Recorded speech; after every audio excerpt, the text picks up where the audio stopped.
tonight are on the broad road that leads to destruction. And tonight, I would say with Moses, I would say with Joshua, turn, repent, choose God, serve Him, live for Him. That is the message of God tonight to this great audience of people at Yankee Stadium.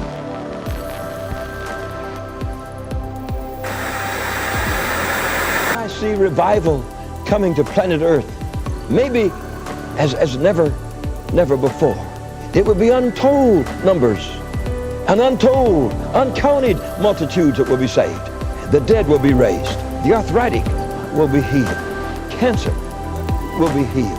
No disease would be able to stand before God's people, and that it would be a worldwide situation.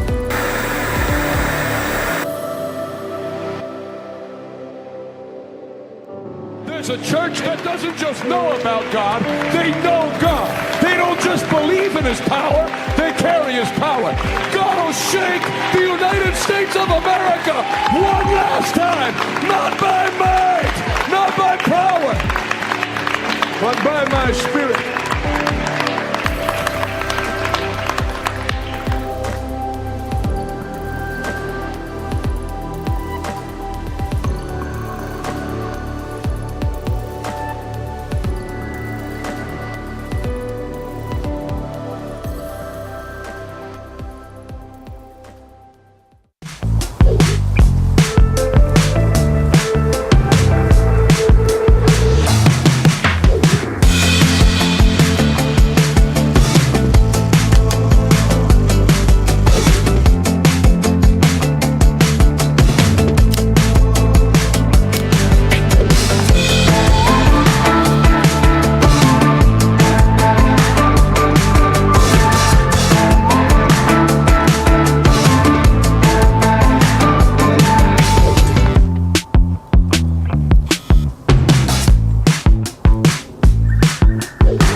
Why you?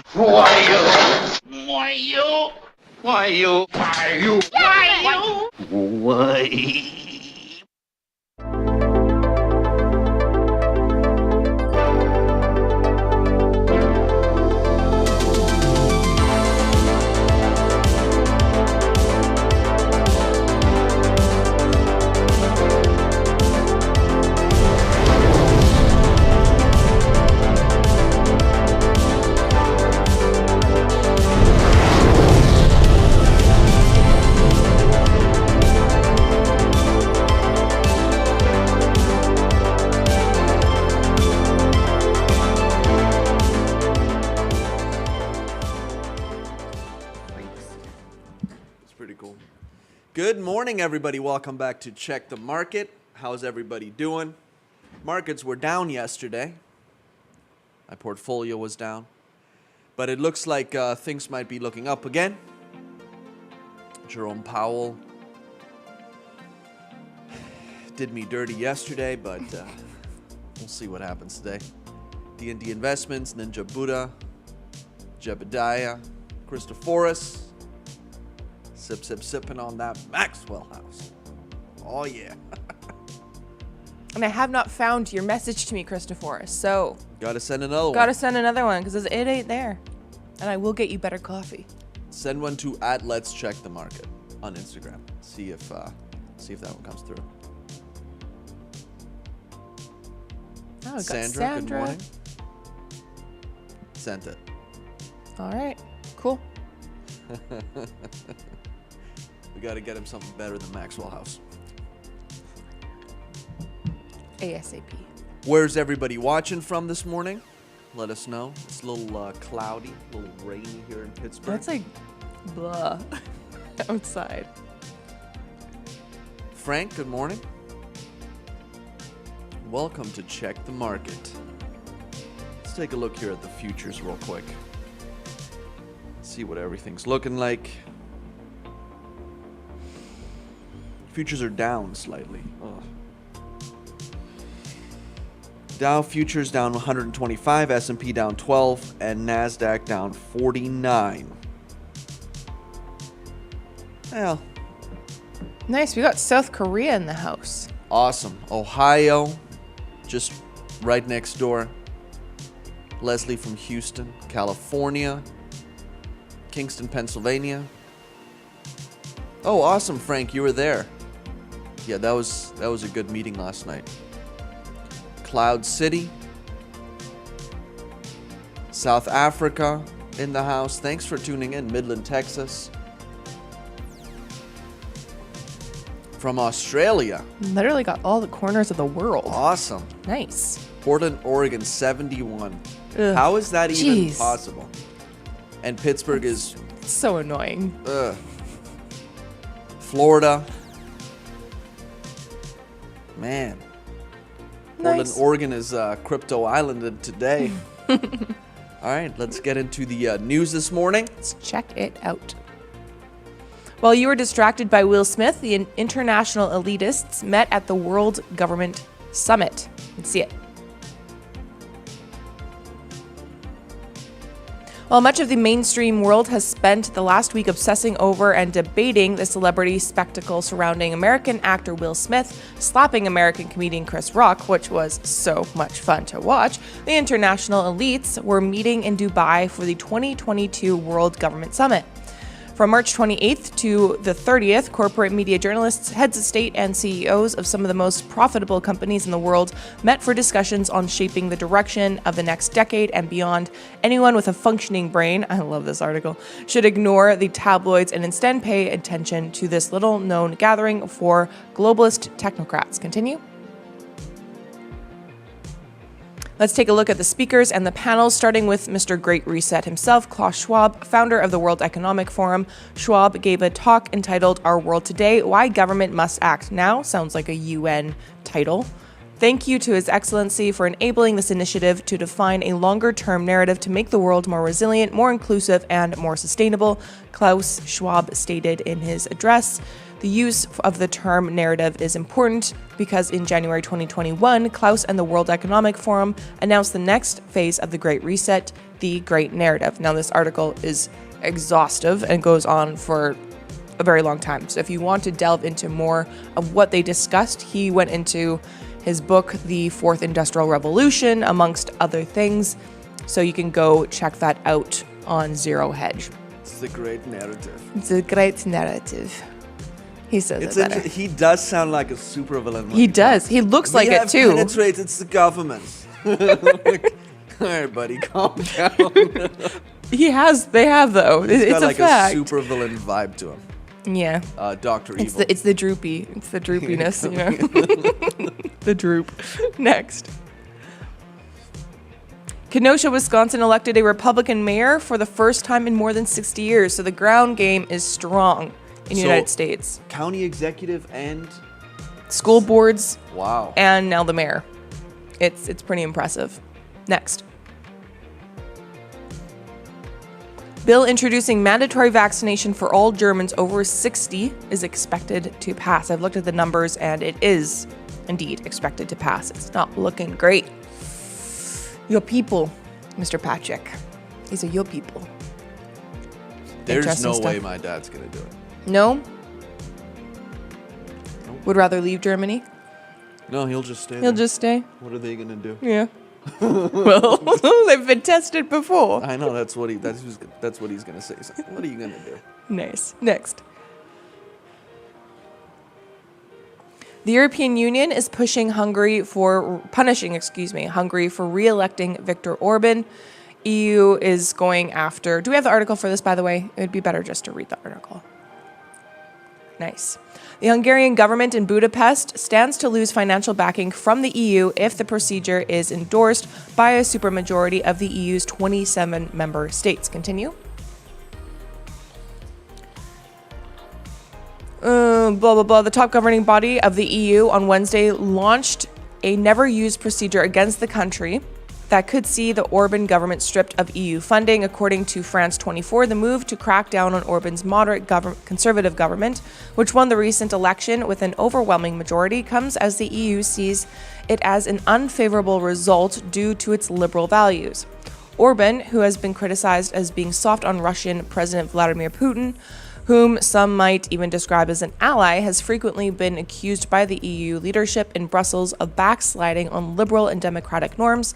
The European Commission will now send the letter of formal notification to start the conditionality mechanism, according to EC Chief Ursula von der Leyen, to the applause at a plenary session of the European Parliament in Strasbourg, France. Who von der Leyen is an apostle of Angela Merkel. Yes. So, yeah, she's bad news. Bad news. So I kind of saw this like as an abstract almost, that it's the globalist institution of the EU that's coming after one nation. They're bullies to both Poland and Hungary all the time. And he's not an ally to Vladimir Putin because he endorsed sanctions. He endorsed EU sanctions on Russia. But nobody I don't want reports to hear that. They're just upset because they didn't get their people in. Yes, their exactly. Green parties and whatnot. But then it's like, what would happen if there was a global world government and there was one group of people? Like, if you look at it even in that way, they'll come after, like, if there's a world government, they'll come after those who are dissenting. So I saw it kind of as an abstract. Yeah. Merc. Yeah, exactly. Ugh, jeez. Next.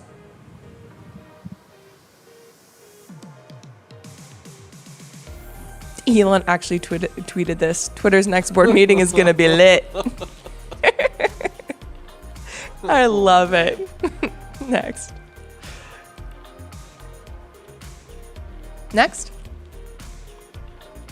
All right, so update from Canada. Police say a second man charged in Ottawa with arson has no link to Ottawa's Freedom Convoy, yet Trudeau used this situation to usher in the Emergency Act and freeze Canadians' bank accounts. Trudeau's excuse is suspended civil liberties, and all have fallen short of justification.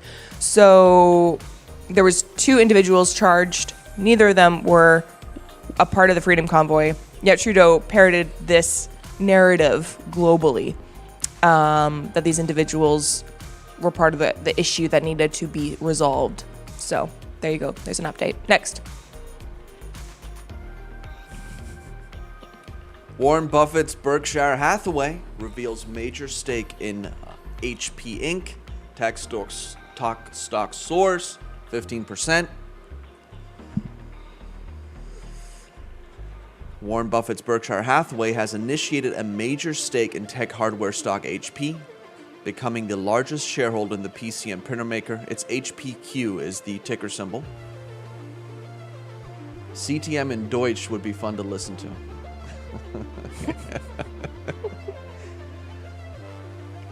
You could do that.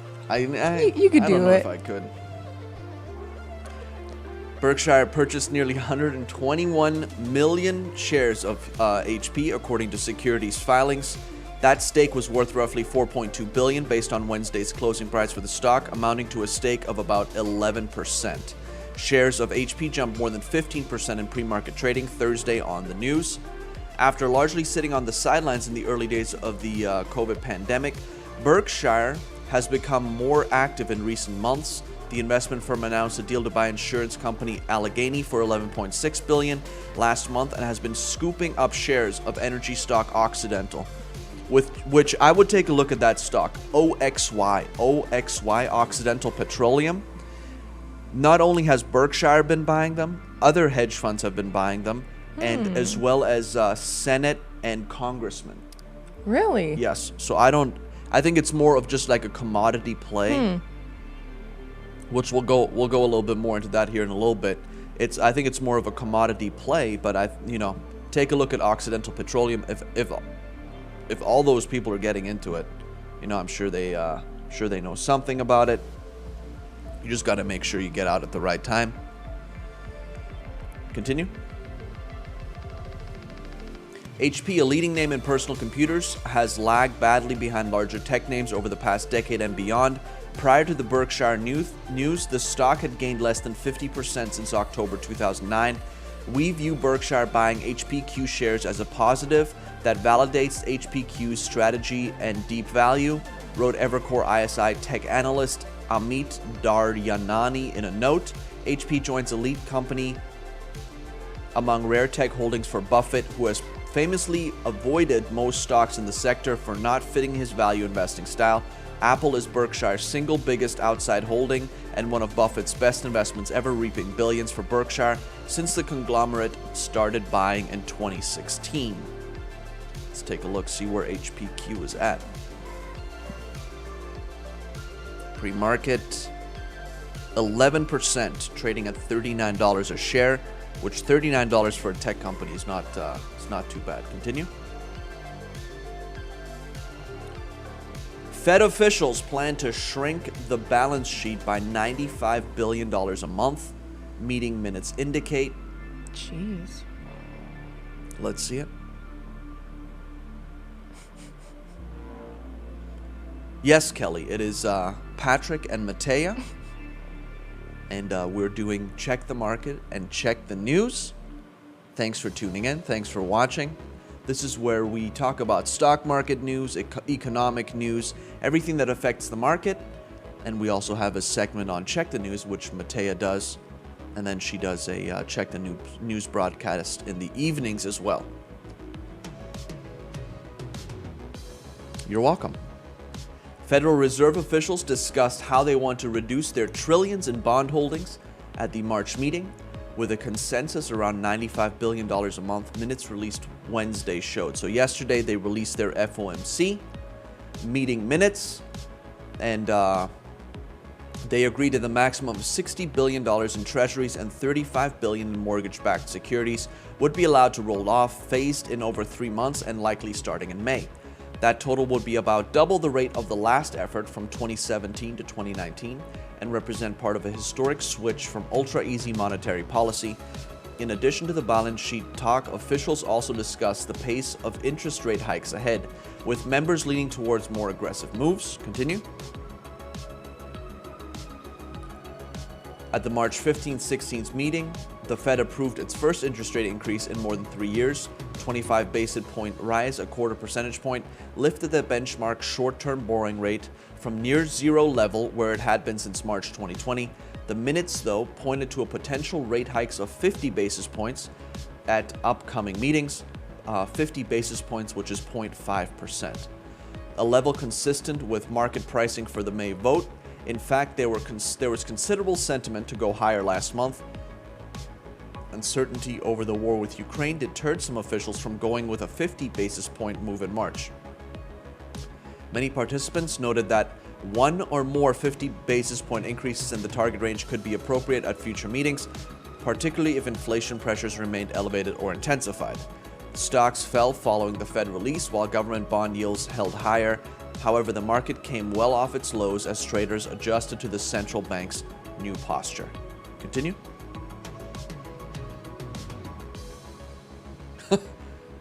Christophorus has a cat that snuck into his house. I've had that happen before. Then I had to chase it out with a broom. The minutes were a warning to anyone who thinks that the Fed is going to be more dovish in their fight against inflation, said Quincy Crosby, chief equity strategist at LPL Financial. Their message is, you're wrong. Indeed, policymakers in recent days have grown increasingly strident in their views about taming inflation. Governor Lael Brainerd said Tuesday that bringing prices down will require a combination of steady hikes plus aggressive balance sheet reduction. Markets expect the Fed to increase rates a total of 250 basis points this year, which is 2.5%. The minutes noted that all participants indicated their strong commitment and determination to take the measures necessary to restore price stability. They should have done this last year. Crosby said the policymakers' position thus shouldn't have come as much of a surprise. The Fed orchestrated a concerted effort to warn the market, telling the market in no uncertain terms that this is serious, this is paramount, we are going to fight inflation. What they have on their side is a still healthy jobs market, and that's important. What you don't want is the Fed making a policy error. They already have. They've made plenty of policy Multiple. errors. Continue. And markets are open.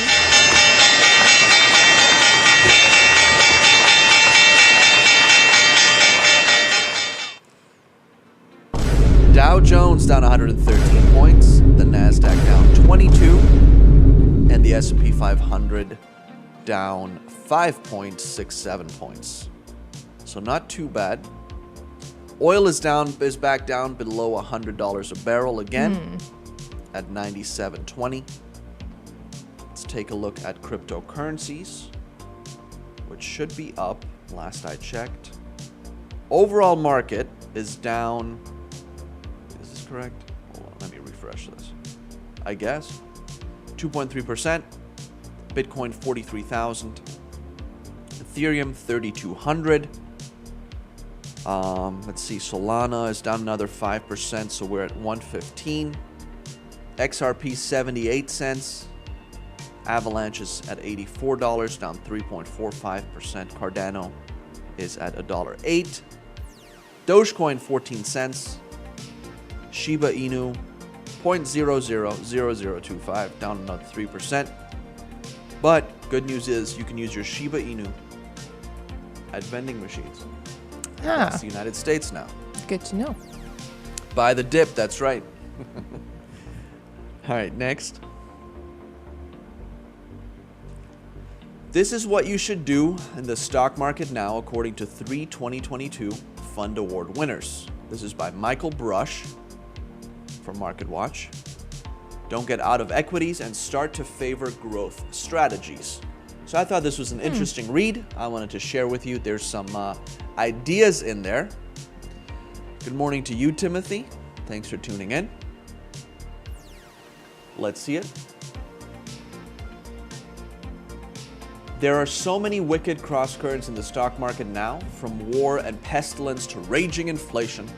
It pays to check in with the best and the brightest for guidance, so it's timely that the fund rating company Refinitiv Lipper recently published its list of the best mutual funds for risk-adjusted performance. The awards showcase industry leaders, visionaries, and influencers, says Lipper. I recently caught up with 3 of those visionaries to get their take on how to behave in the stock market now, the best themes to play, and the stocks to help you get there. Not surprisingly, their views are colored by the types of funds they manage, but even adjusting for their biases, they offer some well-reasoned takeaways and useful perspectives given their track records. Here are the 5 key pointers. I like all of them except for one. Let's see them. Consider adding, not reducing, stock exposure. The stock market will be higher by the end of the year because we will be past the Ukrainian conflict and inflation will be heading lower, says Chris Retzler. So we'll see if he has something to say about it. Whose Needham's Small Cap Growth Fund and Needham's Growth Fund, NEEGX and NESGX, you can trade those on all major platforms, both of which won Lipper Awards this year. On the war, Retzler expected a formal compromise before the summer. The market will price that in ahead of time. He puts inflation at 4 to 5% by the end of the year and 3% next year. We'll also be past the midterm election headline risk by the year end. It's likely Congress will be more divided as Republicans take seats. Historically, a divided Washington cheers investors. That makes it harder for politicians to make mistakes that hurt the economy. Retzler is worth listening to because his 2 award-winning funds have great medium-term records. They beat their Morningstar Mid-Cap Index by 7 to 20 percentage points annualized over the past 3 to 5 years, according to Morningstar Direct. While Retzler won't rule out the chance of recession, Roger Sitt at the award-winning Sitt ESG Growth Fund, which I wouldn't invest in those, fees are high, thinks that won't happen. He cites strong jobs growth, solid consumer balance sheets, and strong global growth momentum before Russia invaded Ukraine. Sitt thinks the S&P could close 10% higher from where it is now, driven by earnings growth. Continue. Own companies that benefit from endemic COVID. Though a lot of people still don't believe it, COVID seems to be on the way out. Omicron subvariants create much milder symptoms in people who have And this will benefit several types of stock in the healthcare space, says Neil Kaufman at the Barron Healthcare Fund. His fund beat its Morningstar U.S. healthcare index by 10 percentage points annualized over the past 3 years. That's one reason it just took down a Lipper Award. The shift to endemicity, I didn't even know that was a word, endemicity will boost demand for postponed elective medical procedures. Medical device companies in procedures impacted by COVID should start to see normalization of their sales. Here he cites Edwards Life Sciences, EW, a heart valve manufacturer, Medtronic, Zimmer Biomet would be one of them, Johnson & Johnson, because of their Depew sector that creates all those like joints and replacement hips and all that stuff. So they should see a boost from elective medical procedures. Continue.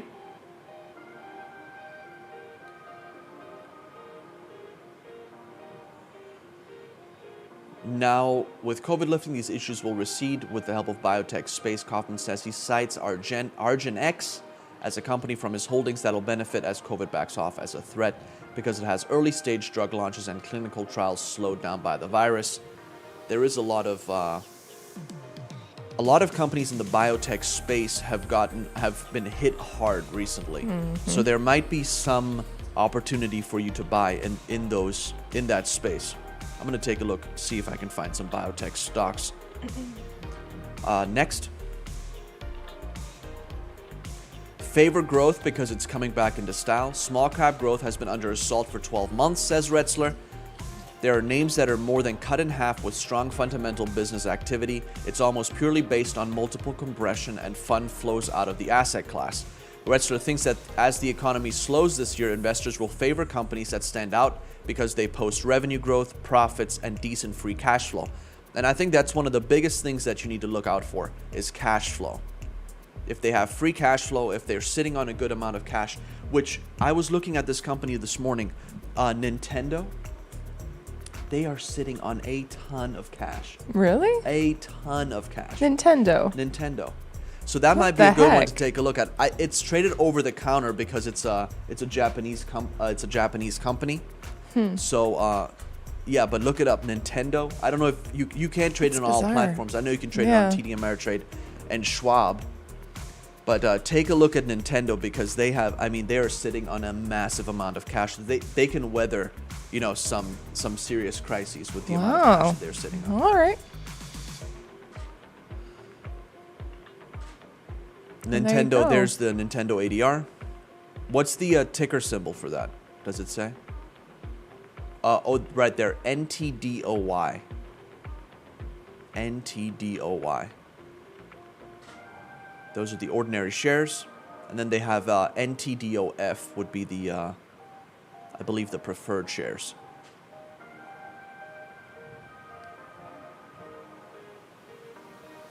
Can you guys pull that up on TradingView? I want to see their chart.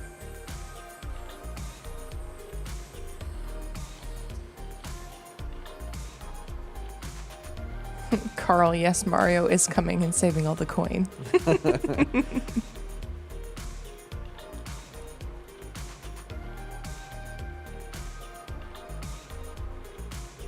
Let's take a look at it over 1 year here.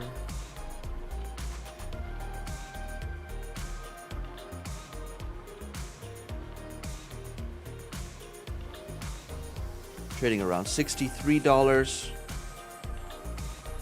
Looks like they went fairly low there for a little bit. 52. So they still haven't got back to last year's highs. Yep, that roller coaster ride right there with the mouse pointer.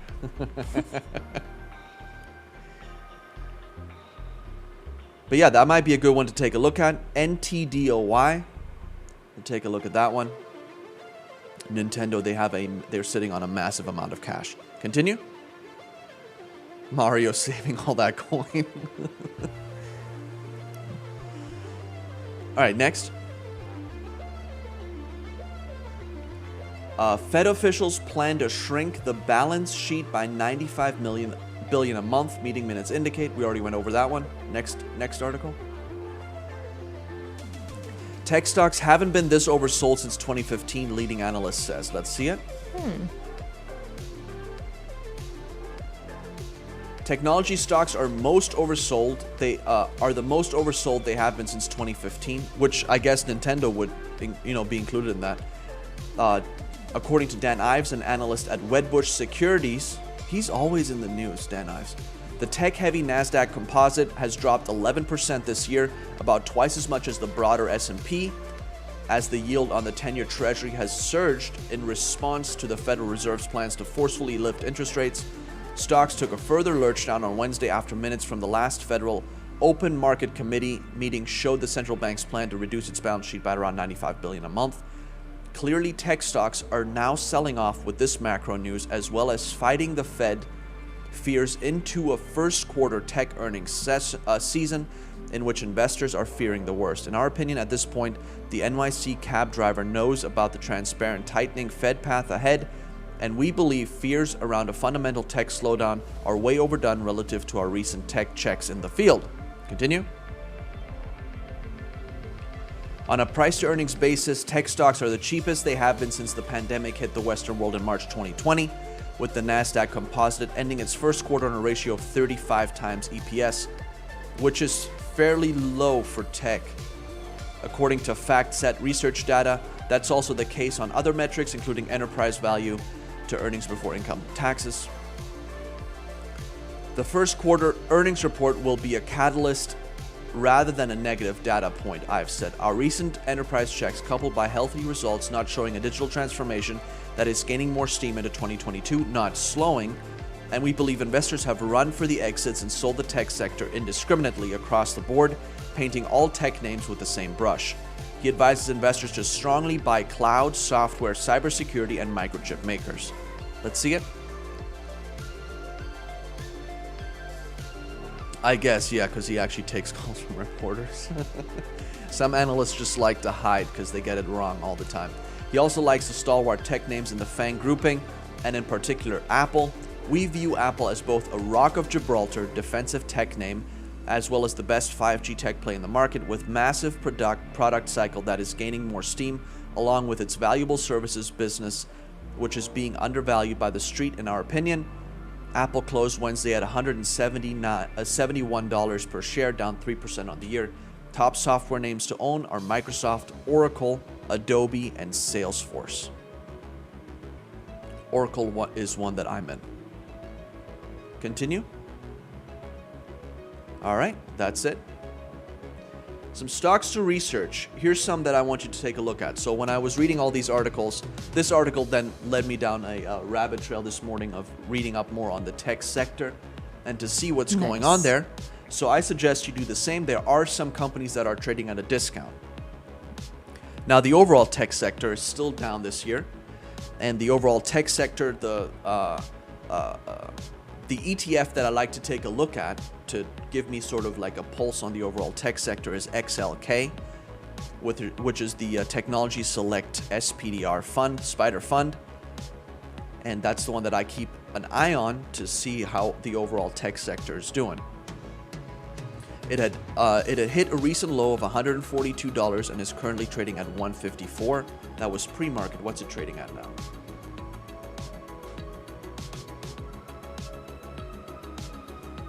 $154.25.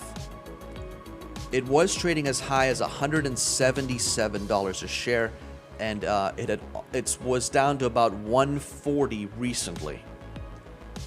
So now it's back to $154, but it has taken a hit, about a $10 hit here over the last couple of days. So this is one that I would keep an eye on if you want to get into the tech sector. You know, with all the Fed tightening and everything, there's probably still going to be a little bit of pain coming our way there, but eventually it's going to be priced in, and tech is going to go back up, and this might be a good one to get into. It has a 5-star Morningstar rating and over $47 billion in assets. A lot of people use this XLK as like their main technology fund that they keep an eye on. All those tech stocks that were mentioned in that article are included in this fund. Then if you like it a little more high risk, what you can do is you can trade the ups and downs on the tech sector as well.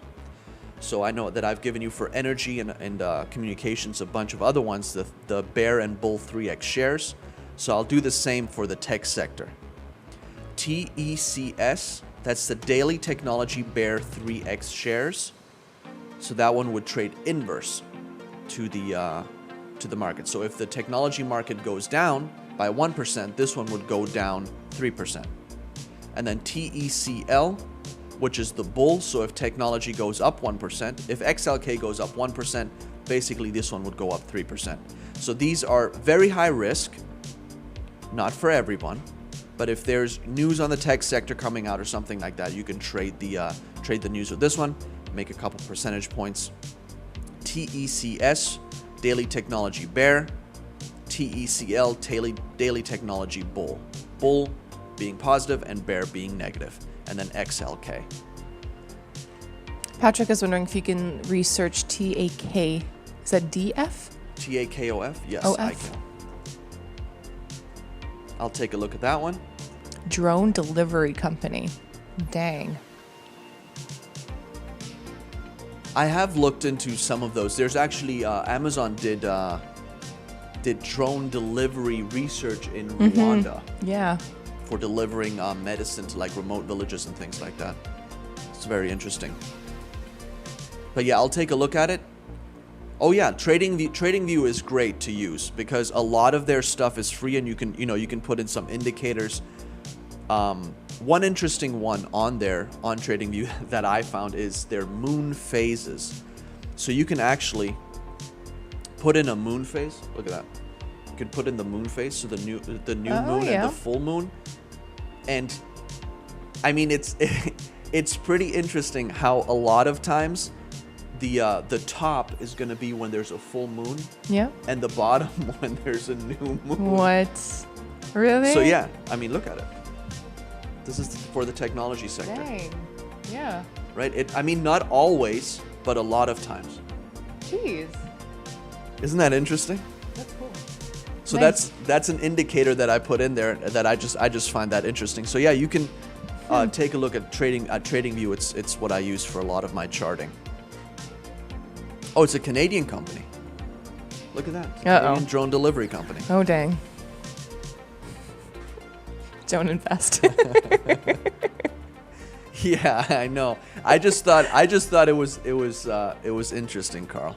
It is interesting. I'm usually not the kind of guy that gets into that The stuff. moon does affect people.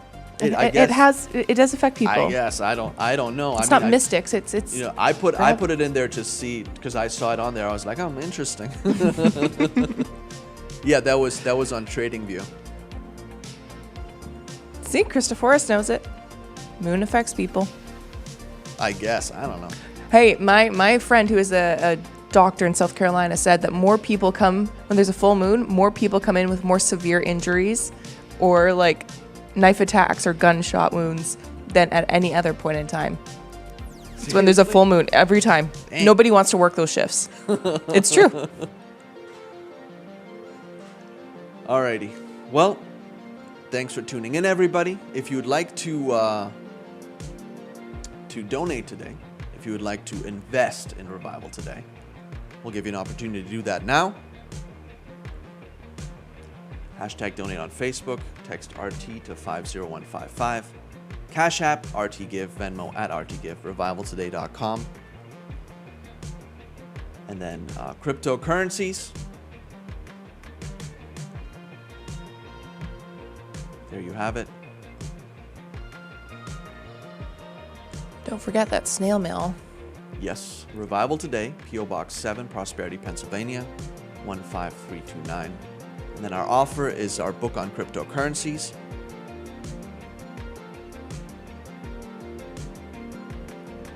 Do you have that? The book on cryptocurrencies, that's what we're giving away. There you have it.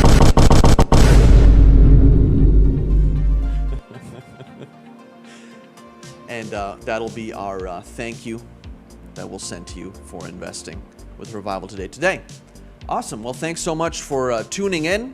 Let's take a look at the markets real quick. Still down, and it's still about the same as open. So it looks like it's trading just down slightly today. But we'll see you all tomorrow. Go out there, make some money today, and we'll see you tomorrow.